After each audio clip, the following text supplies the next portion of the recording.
So do you want to slay your holidays this season? It's going to be a 5-part episode. Today's going to be the first part. And these are going to be really helpful, actionable things to do this holiday season so that you can make sure that you are bringing all the income that is possible, even if you have cancellations or things are changing in your business, which may happen. I want to really thank to my listeners for your DMs and input and all of your comments, because that is what really inspires and helps me give you also additional tools that I utilize in my own business. So let's lay into the holidays. Holiday season is here. And with the change of weather, so comes the flu. People get sick. Kids are going in and out of school with holidays and time off. And if you have any type of mother or a teacher, professional, or anybody in the education realm as a clientele, you're going to notice that sometimes, cancellations are going to happen.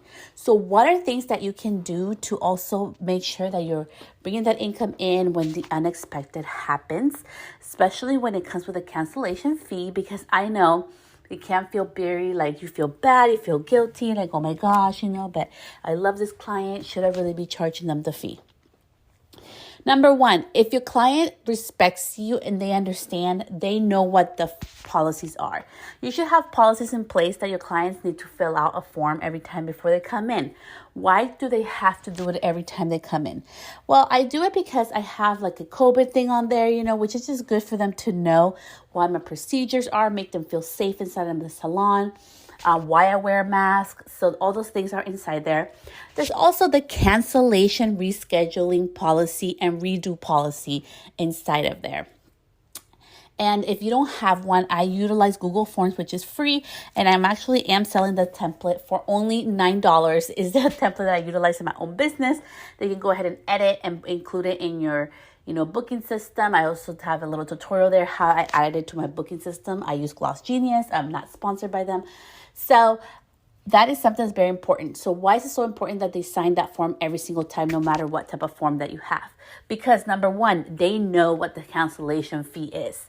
I always have the cancellation, and you can make it in bold or put a different color so they understand exactly what it is, right? So whether it's 50%, whether it's a dollar amount, how many hours do they have to reschedule, and what your exceptions are. I am a human, and because I, have my own health issues, I understand sometimes health happens, right? Like if somebody got the crud or got some type of flu, I understand they can't come in for their safety and mine. So I choose in discretion to waive the fee. That is something I happen to do. I know people that they don't care if you have the flu or you have whatever you have, they are not waiving the fee. So I think that's up to everybody's own discretion. You know what your brand values and mission is. So you and your business model. So you do what's best for you. This is not a podcast of do this and the other part is wrong. This is about giving you a little insight into this. So now that I know that my clients have been coming to me for years and are signing that form every time they come in, it's really important to, number one, reinforce that they sign that form before they come in, because it's going to put that on top of mind.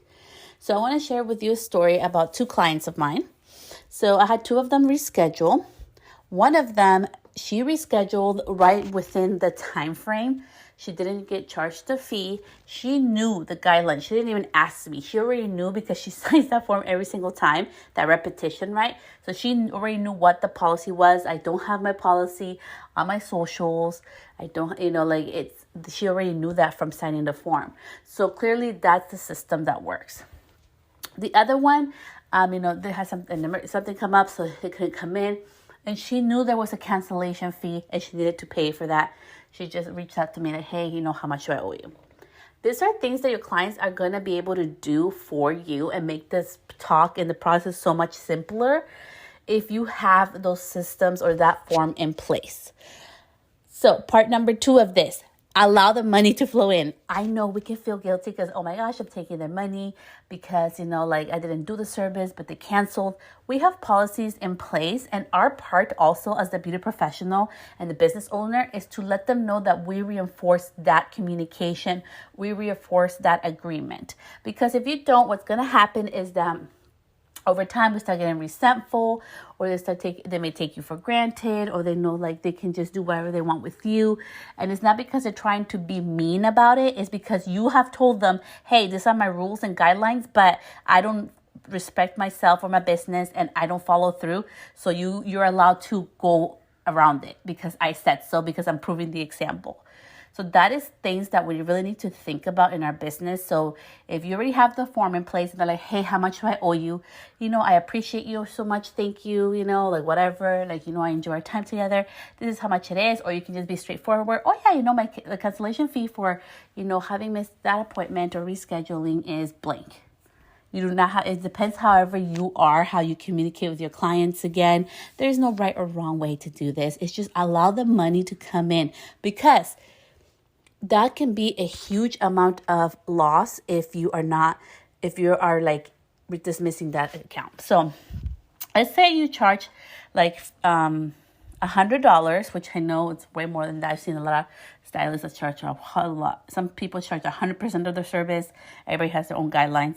But let's say you charge $100 and that you had like 20 appointments rescheduled in 2022, okay? So we're going to do 100 times 20. And that is $2,000. So while you may think, oh, well, I just let Susie get by, I didn't charge her $100. It's just $100. When it's 20 people, at least through the whole year, if not more, you're losing $2,000 out of your pocket. Don't do that to yourself. It helps you keep your business going.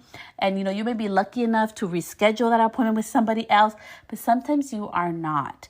And I think it's really important that we allow ourselves to be the business owners and do also the hard things and the beautiful things of abundance, which is allowing money to come in. Now, part number 2. So your client doesn't come in. Oh my gosh, what are we going to do, right? Do you have a wait list or cancellation list? Especially right now with the holidays, I know like cancellations can happen. Yes, you can post on social. I see people that do that and it works well for them. But where are your clients at? It's sometimes just sending a simple email, just saying like, hi, we're ready for the holidays. Here's like a quick tip for your hair at home. That can be a reminder like, oh my gosh, yeah, the holidays are here. Maybe I need to get in. So you can get more bookings and also try to fill in that spot. I see a lot of people, and I'm not judging, okay? This is not a right or wrong podcast. This is just giving you insight of what I see. Some offer like 10% off and a mask for doing last minute. I don't do that, and I'm going to tell you why. I decided not to do that. You can do anything you want. Take what resonates, leave the rest behind.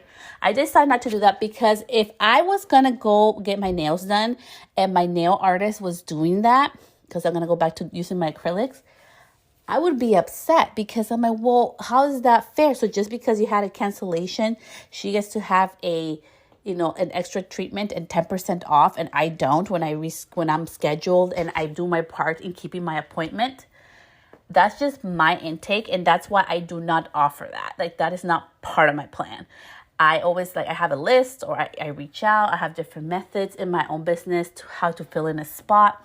Sometimes it works because someone needs to get in ASAP, and sometimes it doesn't. That's where the cancellation fee is very important.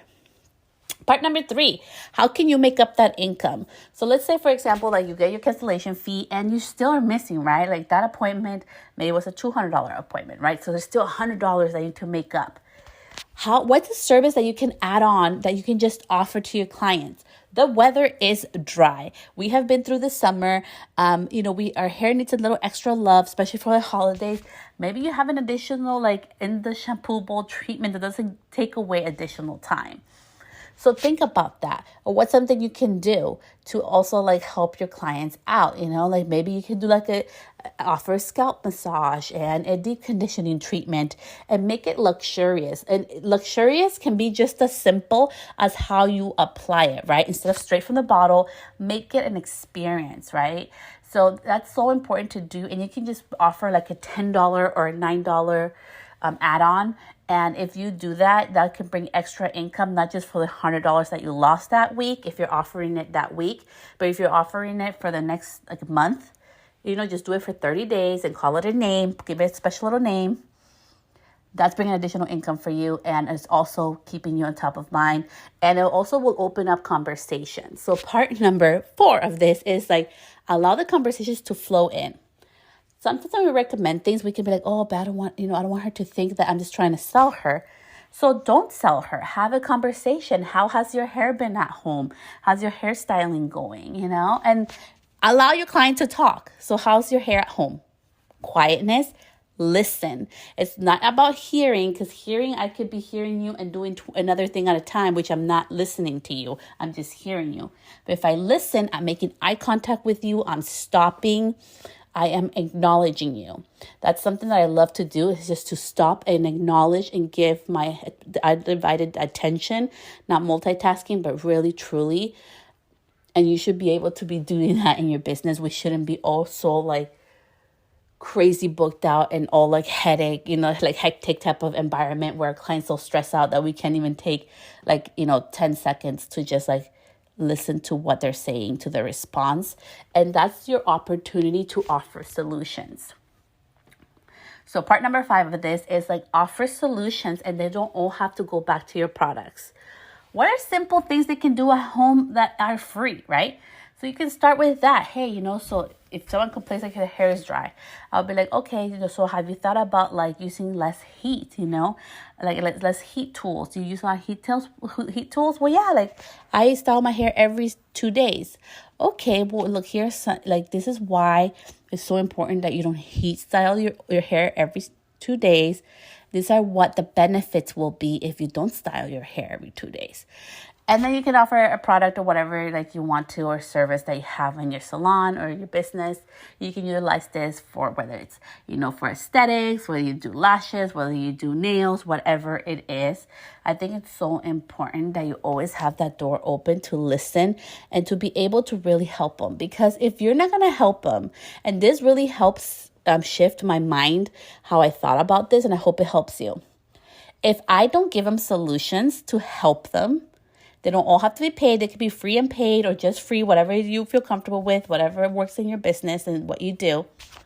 They're going to go look for another expert. They are. And it might be Google, it might be TikTok, it might be the gram. I don't know. But they're going to be they need that problem to be solved. And if they're not going to spend the money with you, they're going to go spend it somewhere else.